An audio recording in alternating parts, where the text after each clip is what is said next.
Hi there, my name is Nadia Stepinski and this is Zenful Mama, my channel about mindful parenting. Today I'm going to talk about 10 things that will help your toddlers get into reading.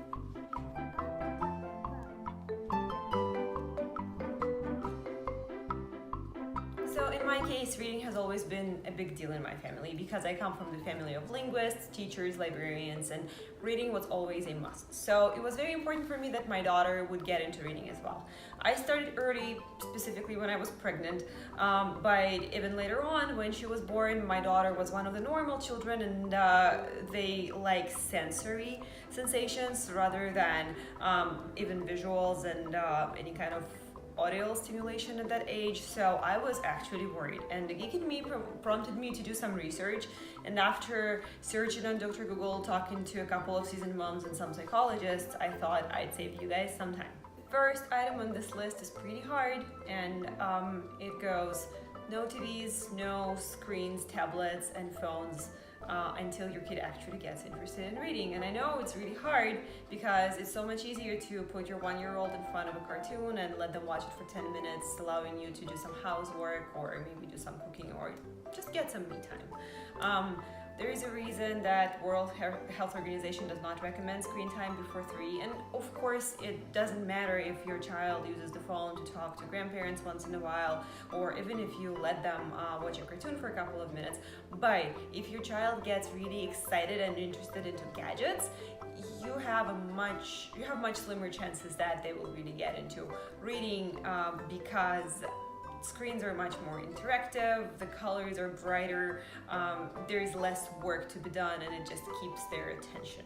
Bottom line, if you want them to get interested in reading, try to delay the screen time and cartoons as far as you can. The second item on this list is try to read them books and stories as much as you possibly can. Makes sense, right? Incorporate those stories and books into their bedtime ritual, even for the smallest children. Yes, children under age 1 are kinesthetics, meaning that they prefer sensory sensations to audio-visual stimulation, but even with that, they will start to touch the book, they will start to get acquainted with that, right? Like it kind of becomes normal to them, and eventually they will start getting interested in pictures, and after that, they will start listening to you as well. Extra bonus, this is special time between you two, or you can actually involve both parents as well. And when your children start getting older, like when they're 2.5, 3, 4, 5, you can start talking about the characters in this book and the morals of the story, and looking at the parallels with life as well. Toss a book into every room that your child walks into or crawls in it. Literally. I understand this really contributes to mess, and believe me when I say I know how messy a place gets when a toddler lives in it, but this really helps them get acquainted with the books and accept them as a part of their lives. So every place that they get to should have a book for them to look at, to stare at, to touch, to bite in the beginning.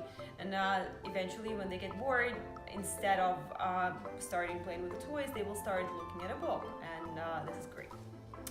Item number 4 on my list is based on the fact that our kids learn from us, and not just based on the things that we tell them, like reading is important, but based on the things that they actually see us do, like on our actions. So if your little one never sees you pick up a book, but always sees you on your phone or a different type of gadget, why would they want to pick up a book themselves, right?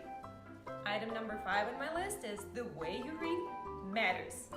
Make sure that you use funny voices, that you use strong voices, right? That you really act out and play out the characters in the books. For example, this is the book my daughter is in love with these days. It's called Cookiesaurus Rex. And let me open it somewhere. And the way I read it is, Hi-ya! No one messes with a ninja-bread dino! Or, wait one stinking stomping minute. Stomp, stomp, stomp! Malia, start stomping right now! And she loves it. If you just sit there and read it in a monotonous voice, it's very likely that your child's attention will just shift somewhere else. So if you actually want them to be interested in it and get excited, help them be excited. And this is a perfect segue for our item number 6. When they actually get interested and excited about certain books, let them pick the book that they want to read, even if it means that you have to read The Pout Pout Fish for the 26th time this day. True story. Rule number 7 is reading becomes a part of life, and it grows as your child grows. For example, around 2 you can introduce family reading rituals, and then closer to age 3 you can have them listen to an audiobook in the car, and then when you get home you talk about the storyline that you read, or you ask them questions about the characters, you joke about the characters. You can get them toy representation of those characters like you would do for a cartoon, right? Or you can make little puppets and play them out. I just printed out these little things for some of Malia's books, and I put them on these sticks and we play them out in some of her stories, and she absolutely loves it. Then when your kid gets a little older, and for example they're 4 or 5, you can actually start introducing more complicated questions about the morals and how your child would act if they were one of those characters. So it carries sort of a therapeutic role as well. So reading can really help you out, build and foster your relationships as well. You can even have a little theater. You can Google how to make a theater out of a paper box or carton box. It's really cool. So kids really love that type of stuff. Item number 8 is going to the bookstores and libraries together, and you can let your child touch and smell the new books and look at all the different options, and after all, it's fun for you as well.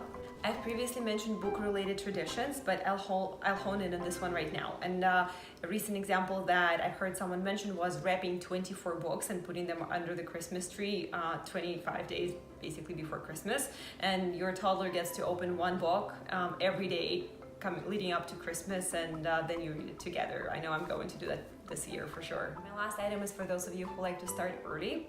This is for those of you who are pregnant right now or planning to start a family. You can start reading to your belly when you're pregnant. This is actually what I did myself.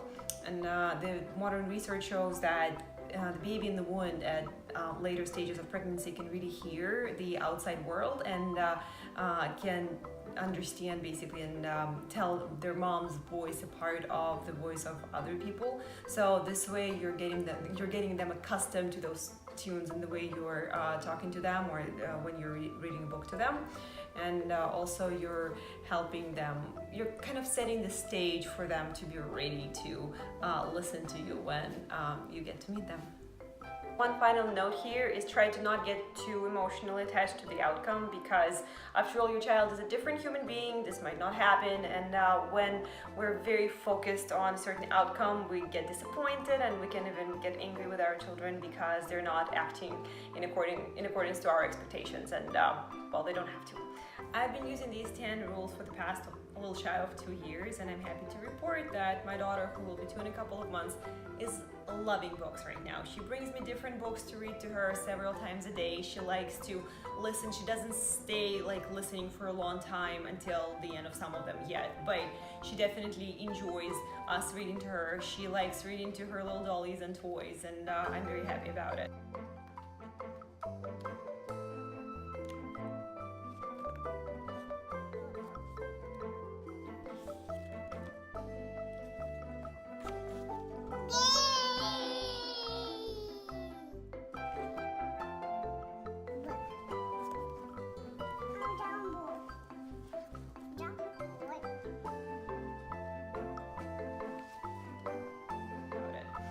Let me know if you start using these items and if they actually help your kids get into reading. Please write some feedback in the comment section or on my Instagram with the same handle and at @zenfulmama. If you're interested in getting similar content in the future, please subscribe to this channel. You can see this little bell button under this video. And thank you so much for watching. Once again, my name is Nadia Stepinski.